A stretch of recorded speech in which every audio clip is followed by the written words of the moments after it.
Hi friends, எல்லாருக்கும் வணக்கம். நான் உங்கள் நந்தினி. இது வரைக்கும் நம்ம சேனலை சப்ஸ்கிரைப் பண்ணாதுங்க, சப்ஸ்கிரைப் பண்ணிக்கோங்க. நான் ரொம்ப நாளாக பாயாசம் செய்யணும்னு சொல்லிட்டு ஆசைப்பட்டுட்டு இருந்தேன். கல்யாண நாளைக்கும் செய்ய முடியல. சரின்னு சொல்லிட்டு அடுத்த நாள் பாயாசம் செஞ்சோம். சூப்பராக இருந்தது. வாங்க வீடியோக்குள்ளே போகலாம். ஃபஸ்ட்டு ஒரு கடாயில் நெய் ஊற்றிட்டு அதில் தேவையான அளவு முந்திரி நல்லா பொன்னிறமாக வறுத்து எடுத்துக்கணும். வறுத்துட்டு ஒரு பிளேட்டுக்கு தனியாக மாற்றிக்கணும். நெக்ஸ்ட்டு திராட்சை நல்லா பபிள்ஸ் மாதிரி வெடித்து வர அளவு வறுத்துக்கணும். இந்த பாருங்கள், பபிள்ஸ் மாதிரி வெடிச்சிச்சா, அதையும் ஒரு பிளேட்டுக்கு மாற்றிக்கணும்.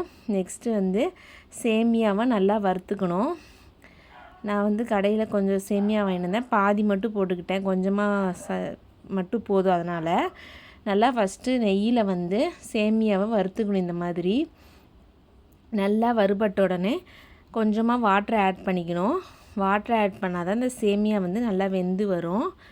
அதுக்கப்புறம் நம்ம சைடில் என்ன பண்ணியிருக்கணும்னா, ஜவ்வரிசி இருக்குல்ல, ஒரு 10 நிமிஷம் ஊற வச்சுட்டு குக்கரில் சவுண்டு வச்சுக்கணும். அது இந்த மாதிரி இருக்கும் பாருங்கள். குண்டால் வேக வைக்கும்போது லேட் ஆகும். அப்புறம் இந்த பாயாசத்தில் சேமியா நல்லா ஓரளவு வெந்து கொதிக்கும் பாருங்கள். அந்த ஸ்டேஜில் வேக வச்சுருக்குள்ள குக்கரில் அந்த ஜவ்வரிசியை மிக்ஸ் பண்ணிக்கணும். மிக்ஸ் பண்ணிவிட்டு நல்லா கொதி வரும். நல்லா மிக்ஸ் பண்ணிக்கிட்டே இருக்கணும். இந்த மாதிரி பாயாசத்தில் சேமியாவும் ஜவ்வரிசியும் நல்லா மிக்ஸ் ஆயிடுச்சு. அப்புறம் தேவையான அளவு சர்க்கரை ஆட் பண்ணிக்கணும். ஆட் பண்ணிவிட்டு வறுத்து வச்சுருக்கோம்ல முந்திரி திராட்சை, அது எல்லாத்தையும் ஆட் பண்ணிவிட்டு நல்லா மிக்ஸ் பண்ணிக்கணும். இப்போ எல்லாமே வெந்துருச்சு. பாயாசம் சூப்பராக ரெடி ஆகிட்டுருக்குது. நெக்ஸ்ட்டு லாஸ்ட்டாக எல்லாம் வெந்ததுக்கப்புறம் அடுப்பு ஆஃப் பண்ணிவிட்டு பால் சேர்த்திக்கிறோம். அப்படியே சூப்பராக இருக்கும். நான் பால் பாயாசம் செஞ்சதே இல்லை, ஃபஸ்ட் டைம் ட்ரை பண்ணேன். செம்ம டேஸ்ட்டாக இருந்தது.